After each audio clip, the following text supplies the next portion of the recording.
այսինքն քարոզիչները, հա, պետք է անպայման մորուք կրեն։ Դա գալիս է անձնական որոշումից ու ինչքանով կսազի տվյալ քարոզչին, տվյալ սպասավորին կամ ծառայողին,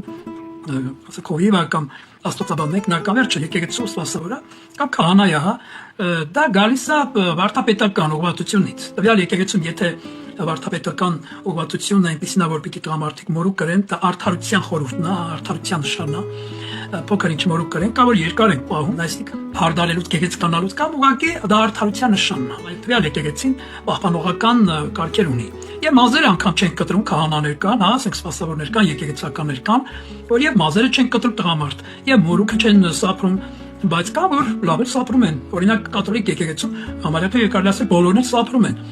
Եվ եկեղեցում էլ կաթողիկոսը կամ մյուսները կան, որ գեղեցիկ պահում են դրաշտ, գեղեցիկ հարդարում են, վերցնում են, հավաքում են, որ նայել լինի, մարդկանց հաճելի լինի, որտեղ ոչ բոլոր դեպքերում է ինքը հաճելի, համենայն դեպս մարդկա օրինակ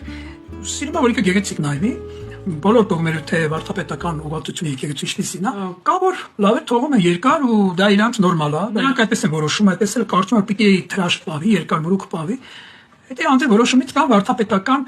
աստիճաներից էլ է կախված, կա աստիճաներ, հա, եկեղեցականներ կան, պաշտոնի աստիճան այնպիսին է, որ նրանք պիտի երևի թողեն մորուք։ Կա տղամարդ, որ թրաշ իրեն սազում է, կա տղամարդ, որին թրաշը գեղեցկացնում է, ուղղակի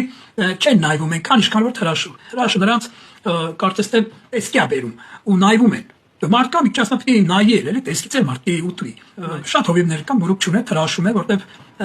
ամեն մարդու չի սազում։ Երկար մորուք թողես օրինակ գիտեք ինչ,